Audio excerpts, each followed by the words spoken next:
There's a moment in every relationship when someone stops being a stranger. You let them in. Almost no one asks what actually decided how far. Not love, not luck. Something older, something invisible. And today, we're going to find it. We're going to find it. Some people let others in too fast, and it costs them everything. Others bolt the door shut and wonder why they're alone. Both are obeying the same invisible rule, a boundary you've likely never consciously seen, but have felt your whole life. Maybe you've lived both sides of it. The relationship where you disappeared into someone else, or the one you kept too far away to ever really begin. Neither felt like a choice. Carl Jung would say that's exactly what it was, psychological fate. Jung wrote it plainly. What stays unconscious doesn't vanish. It happens outside you as fate. What you refuse to look at inside yourself walks straight into your relationships and repeats, disguised as bad timing or the wrong person. Here's the part almost no one expects. That instant, magnetic love at the beginning? Often, it isn't a connection to a real person at all. It's something inside you, projected outward, mistaken for someone else's face. Jung called it projection, something inside you, perceived as if it exists entirely outside you. It's why a stranger can feel instantly like home, and why that same person can later feel like betrayal without ever truly changing. This isn't about blame. It's about the psychology hiding inside almost every relationship, the fight that was never about the dishes, the closeness that quietly became losing yourself. Let's trace it back to where it truly begins. Not inside the relationship itself, inside something Jung called the psyche's architecture. The layered structure of who you actually are beneath the version the world gets to see. Understanding it is the only way to understand the rest. Jung described the psyche in layers. The ego, your conscious identity, the you that wakes each morning. Beneath it, the self, the fuller truth of who you are, often buried. And over it all, the persona, the mask you learned to wear. The persona helps you function. A job interview face, a keeping the peace face. It's necessary. But Jung warned, the moment you believe the mask is the whole truth of you, your relationships start relating to a costume instead of a person. So here's where we're going. We'll uncover the boundary that decides whether love becomes freedom or a slow disappearance of yourself. Through Jung's ideas, modern research, and patterns you may already know. It starts with something almost no one can name. Most people only see this boundary's symptoms. The fight that was never about money, the suffocation from someone who loves them, the resentment they can't explain.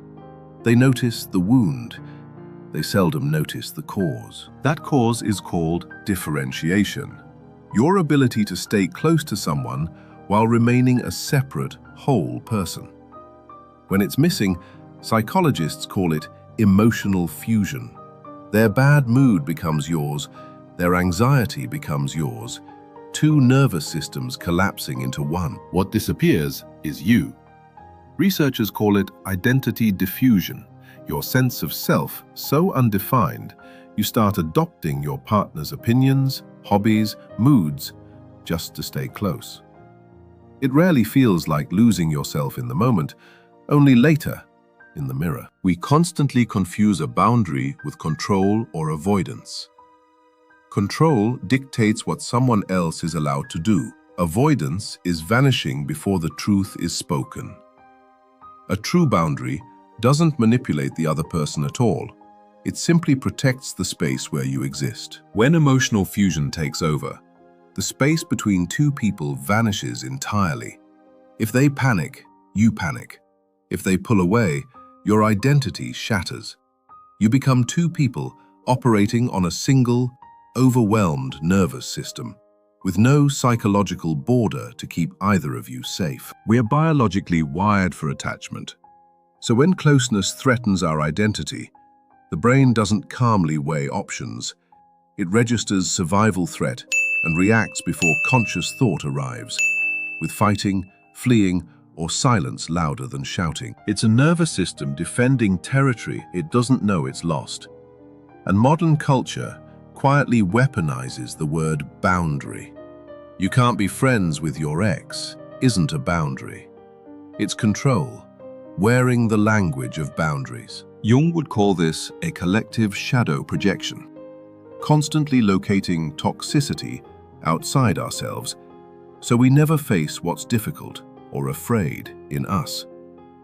A real boundary was never about controlling someone else. It's about where your responsibility ends and theirs begins. A few things worth naming clearly. Boundaries aren't selfish.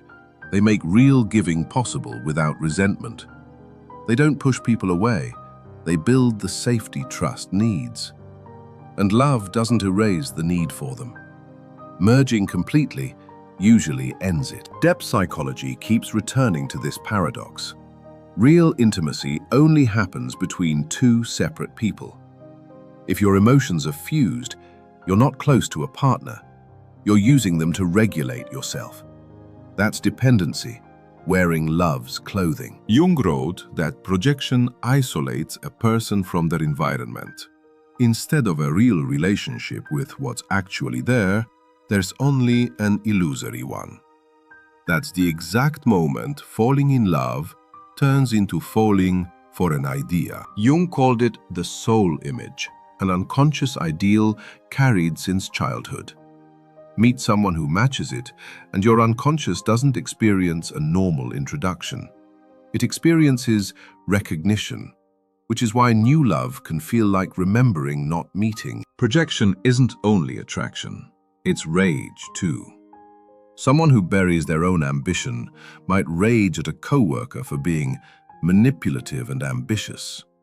Not because it's untrue, but because it's their own disowned shadow, wearing someone else's face. A disorganized person might call a partner lazy. Someone terrified of their own anger might call a partner too emotional. The complaint isn't wrong, that something's there.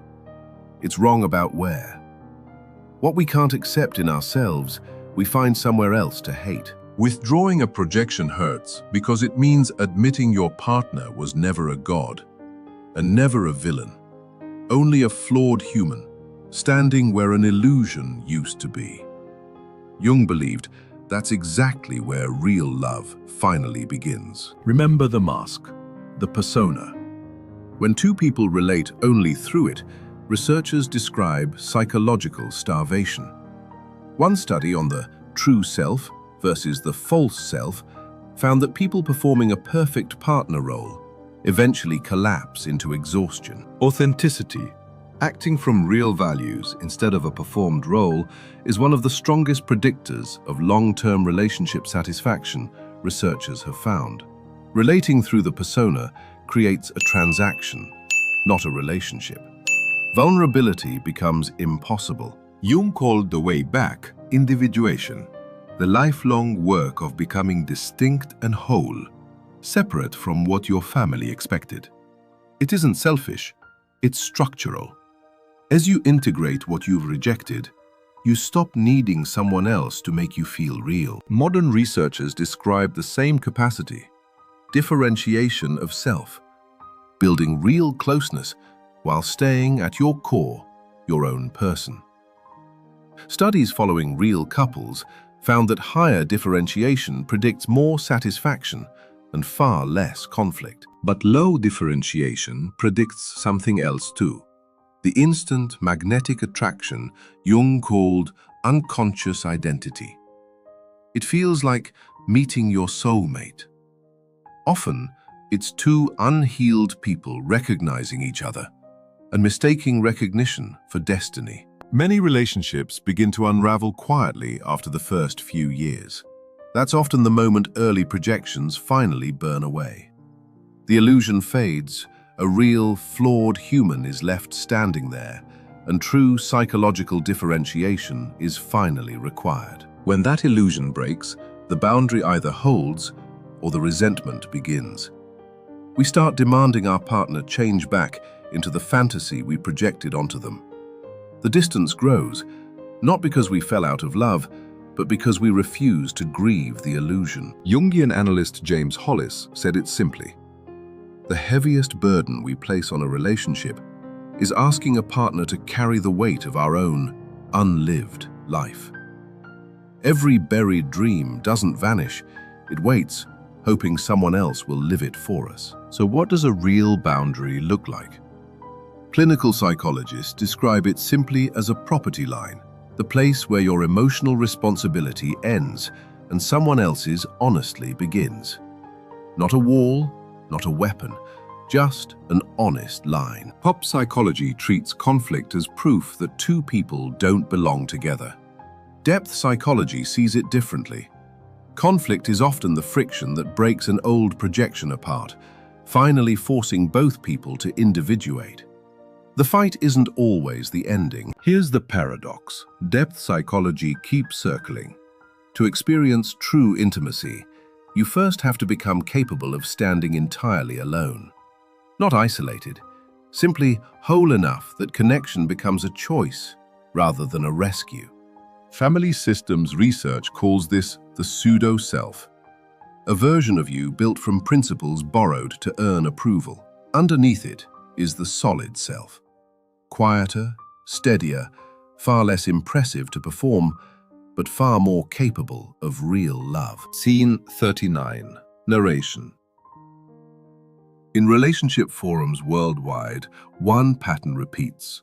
Years of quietly sacrificing boundaries to keep the peace, then waking up empty, resentful toward the very partner they tried to protect. They rarely blame the sacrifice. They almost always blame the person. But the resentment was never really about the partner. It was about a boundary never drawn in the first place. And here's the hope in that. A boundary you never learned can still be learned now. Differentiation is a skill, not a trait. Remember the door. The moment someone stops being a stranger, that moment was never really about them. It was about how much of your own self was already standing there, whole or scattered, before they ever arrived. Letting someone in was never the danger. Losing yourself while they were inside, that was always the risk. The boundary that decides every relationship isn't a wall between you and others. It's the line between who you are and who you fear being without them. You don't heal this by loving someone less. You heal it by standing fully in your own life first, separate, whole, still capable of love.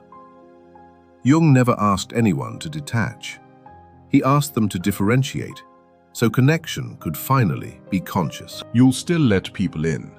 That was never what needed fixing. But now, maybe, you'll notice the boundary underneath it, the one deciding whether you stay whole. Seeing it is the beginning. Choosing it is where real love becomes possible. The hidden boundary was never about keeping people out. It was about knowing who you are before they arrive. That's not a wall around love, it's what makes love possible. Two whole people finally choosing each other instead of losing themselves to find each other. If this helped you see something in yourself more clearly, stay a while longer. There's more waiting here, whenever you're ready.